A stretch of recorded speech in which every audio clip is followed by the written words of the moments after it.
This tutorial, how to use conditional formatting in Microsoft Excel, highlights a wonderful feature to be used whenever you have large amounts of data you'd like to make easier for your audience to understand. With conditional formatting, we can highlight problem areas, identify where we have exceeded our expectations. We can even use it to identify trends. Conditional formatting requires 3 simple steps. Step number 1 is decide which cells you'd like evaluated, which cells you'd like formatted. Step number 2 is to determine what conditions you're trying to evaluate. And when we use conditional formatting, those are known as rules. And then step number 3 is to determine how you want the cells formatted. Conditional formatting, you can have an unlimited number of formatting rules. And very good news is the fact that conditional formatting is dynamic, without any intervention on your part. As the numbers change, so does the formatting. When we look at this sales worksheet, clearly total sales is in column G.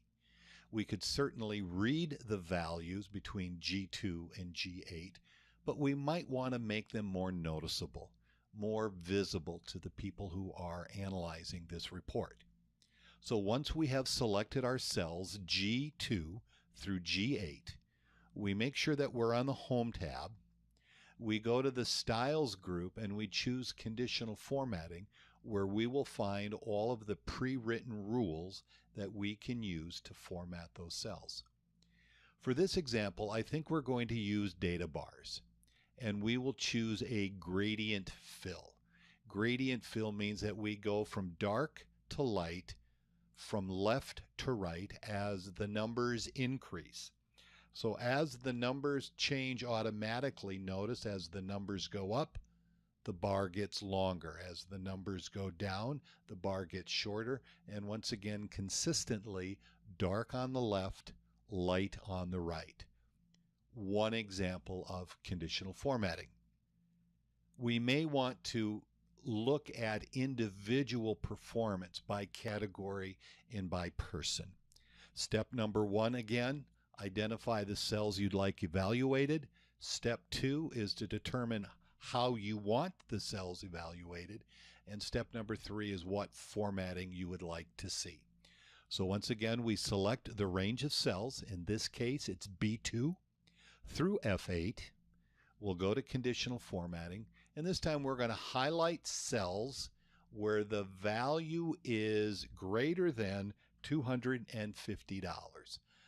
I think we'll go ahead and stick with the light red fill and dark red text, and you'll notice as we enter, we can see that all of the different cells that are greater than 250 are now filled.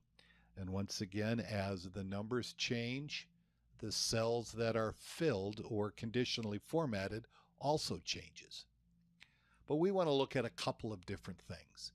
So we're going to highlight B2 through F8 again, and we'll go to conditional formatting, highlight cell rules greater than.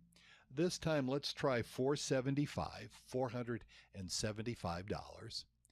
And we are going to choose a format of yellow fill with dark yellow text, and we'll click on OK. And then one more for this example. Let's go to conditional formatting, highlight cell rules greater than, and let's try 700. And we'll do dark green text, green fill, click on OK. As the numbers change, you'll notice that our gradient bars get either longer or shorter, and the cells that are filled with red, with yellow, or with green also change dynamically. Conditional formatting, great tool to use. Have a great day.